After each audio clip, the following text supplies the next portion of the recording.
My name is Chilifia Kefas Katongo, here to give my presentation on the contempt of court question. Contempt of court functions as an essential instrument in Malaysia's judicial system, guaranteeing the respect and efficient enforcement of court judgments.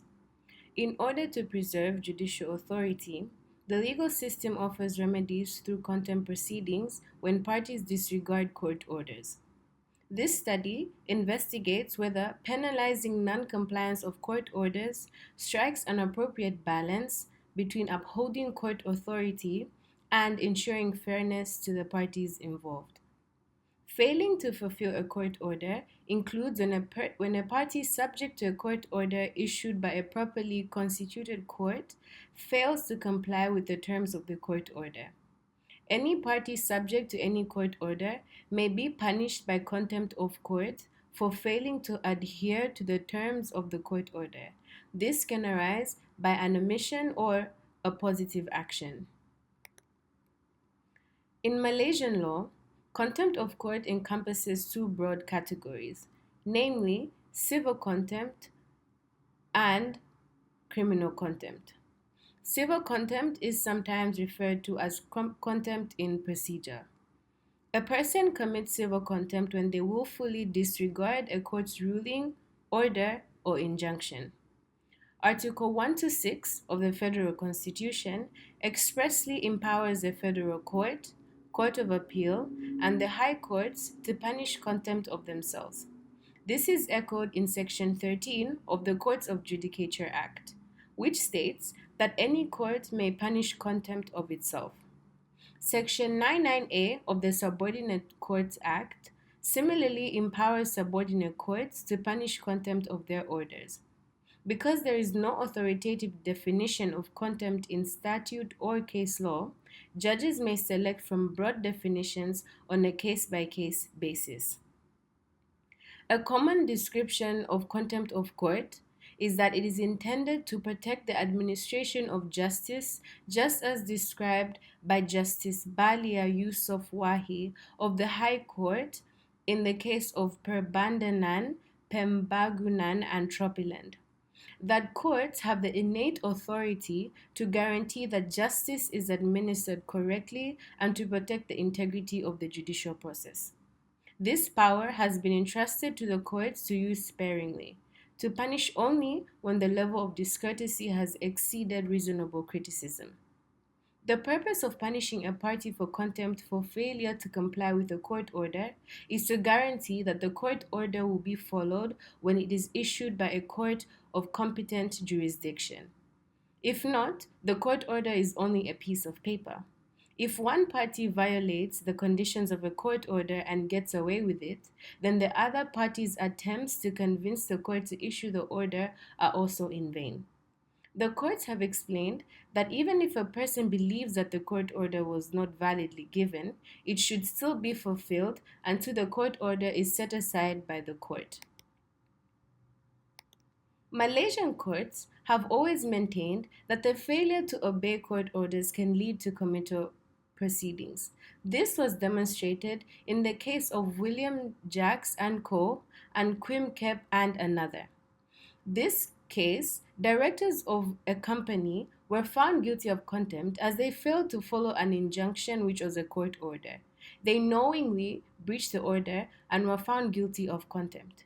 In this case, the High Court rejected genuine claims of difficulty as not an excuse to disobey a court order. Furthermore, the High Court in Datuk Bay Kim Ling and another and NEB Holdings emphasized further that a court order must be obeyed until and unless it is set aside or varied. A cornerstone of procedural fairness in contempt proceedings is the requirement under Order 52, Rule 2B of the Rules of Court 2012. That states, in all other cases of contempt of court, a formal notice to show cause why he should not be committed to the prison or fined shall be served personally. The Court of Appeal has emphasized that contempt proceedings has to start with a formal show cause notice. In the case of Uthaya Kumar and Abdul Wahab, the court clarified that Rule 2B requires mandatory compliance, and failure to follow this procedure renders subsequent proceedings invalid. An important development in the procedural framework came through the federal decision in Tan Boon Tien and Tan Po Lee, which clarified that the notice under Order 52 Rule 2B should be issued by the court itself, not by private parties. As the court explained, the notice referred to in Order 52 Rule 2B is to be issued at the behest of the court and not the parties. Private parties do not issue notices to show cause to each other. It is the court that does. It is, after all, the order of court which has been breached, and it is therefore the court that ensures compliance and redress any contravention. This clarification reinforces the notion that contempt is primarily an offense against the court's authority rather than a private remedy. Malaysian law does, however, recognize that intention matters in civil contempt. In the case of Lee Lei and Goh Kim Nam, the court held that the defendant's lack of funds did not constitute a deliberate failure to fulfill their payment obligations under the court order.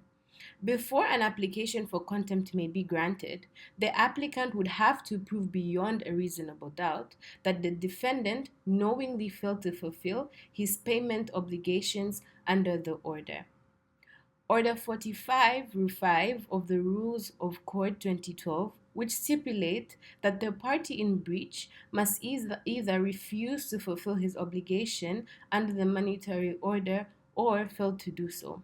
It serves as the foundation for this.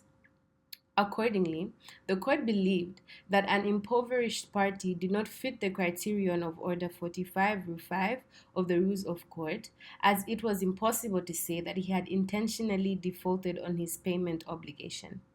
However, in the case of Eric Lauman and Eramara Jaya, only after the applicant questioned the defendant's financial incapacity and pointed out that even a financially strapped party should have sought a variation of the order rather than merely disregarding the order, did the High Court actually grant contempt. In BYD Auto Industry and AMDAC, the defendant's plea of financial hardship was rejected when evidence suggested they had hidden assets. These instances and cases demonstrate that Malaysian courts need evidence of deliberate disobedience, as a debtor who is legitimately incapable of paying debts may not be guilty of contempt, but it is his responsibility to demonstrate incapacity and absence of abuse. Such cases underscore the serious view courts take of contempt, but also highlight the need for proportionality. The judiciary has consistently upheld the importance of court orders being respected, illustrated in the case of Peguam Negara and McKinney.com and another. For contempt including scandalizing the judiciary, the federal court imposed a fine of 500,000 ringgit. Even though this case entailed criminal contempt, it still shows how determined the courts are to uphold judicial authority. For civil contempt, Malaysian courts often demand a culpable mental state based on proportionality and intent. As previously mentioned, incapacity is not penalized unless there is deliberate default.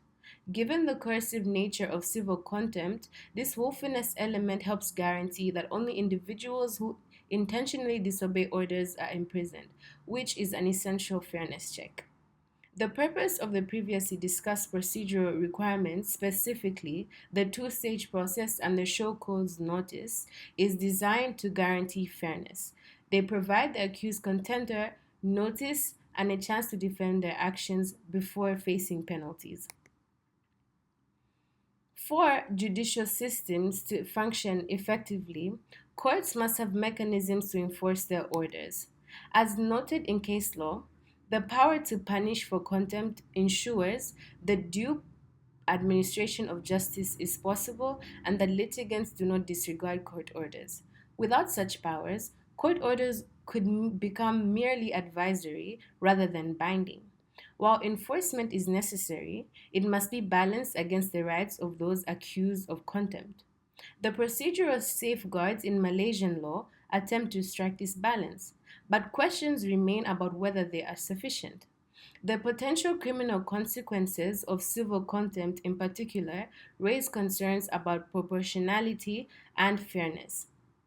Furthermore, judges in Malaysia have a great deal of discretion because contempt is primarily governed by common law, a characteristic that has been frequently criticized. With no statutory definition or restrictions on punishment, Section 13 of the Courts of Judicature Act merely states that any court has the power to punish any contempt of itself, as noted by the Bar Council. Divergent approaches have resulted from this, creating legal uncertainty since various courts have occasionally used different standards or labels for similar conduct.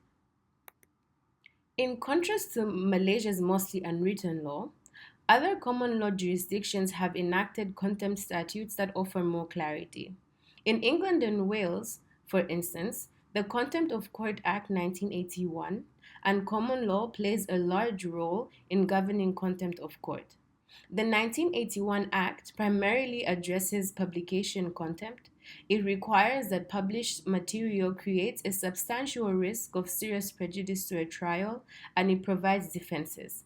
Unlike Malaysia, England has eliminated the historical offense of scandalizing the court by intention and codified that only specific statements qualify as contempt. UK courts follow strict procedural safeguards, including notice, hearings, rights to appeal, and a proportionality in sentencing. The Civil Procedures Rules Part 81 governs committal for contempt with specific rules for disobedience of court orders. Maximum penalties are clearer. For example, committal is capped at 2 years imprisonment under Section 14 of the Contempt of Court Act 1981. UK contempt law is more structured and predictable, especially in civil contempt. The availability of defenses and sentencing limits protect fairness better than in Malaysia, where judicial discretion dominates. India has gone further. Its Contempt of Courts Act 1971 explicitly defines contempt as either civil contempt or criminal contempt, mirroring the distinction in other common law systems. Indian law also enumerates defenses and limits, for instance, fair criticism of judicial acts and innocent reporting of proceedings are not contempt, as stated in Section 4 to 6. Importantly, India's act requires that an accused be given a proper hearing before a contempt punishment. The Supreme Court has held that summary contempt can be resorted to only in the face of the court and with safeguards. While contempt proceedings are generally appropriate for implementing court orders, improvements to the current system could improve its efficacy and fairness. According to the ongoing discussion among legal experts, which includes proposals for reform from the Malaysian bar, the best course of action would ultimately preserve deference to judicial authority while guaranteeing procedural justice and appropriate penalties for noncompliance with court orders. A recurring proposal is to enact a Contempt of Court Act in Malaysia. Such an act would explicitly define offenses and set out elements clearly, much as India's act does. It could codify defenses and exemptions. Procedures should be standardized and ensure the accused has rights to legal representation, to call witnesses, and to appeal. Guidelines on sentencing would also add predictability. Codification can also embed safeguards. For example, requiring that civil contempt imprisonment only continues until compliance so that innocent inability is accommodated and that any detention is subject to periodic review. Critics advocate a balanced approach, preserving judges' power to enforce orders and protect court integrity, but within a framework of written rules. Adopting such a codified law, drawing on lessons from jurisdictions like the UK and India, would ensure that penalizing noncompliance remains a remedy of last resort, applied proportionately and with full due process. To seek for clarity, the Malaysian bar proposed to place the law in a statute.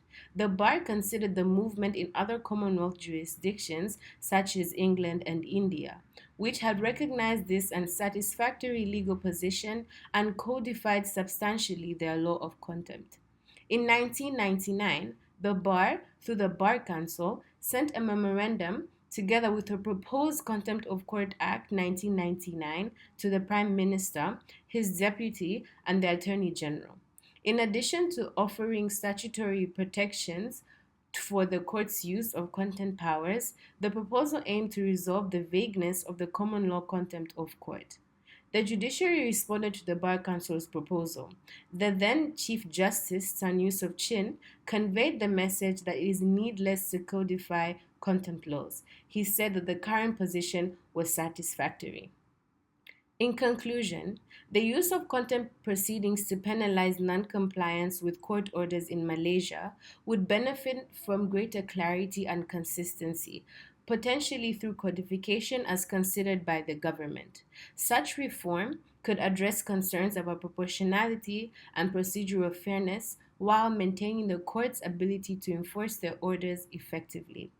The ongoing discourse among legal profession, including calls for reform from the Malaysian bar, suggests that while contempt proceedings are generally suitable for enforcing court orders, refinements to the current system could enhance both its effectiveness and fairness. Ultimately, the ideal approach would maintain respect for judicial authority while ensuring procedural justice and proportionate consequences for those who fail to comply with orders. Thank you.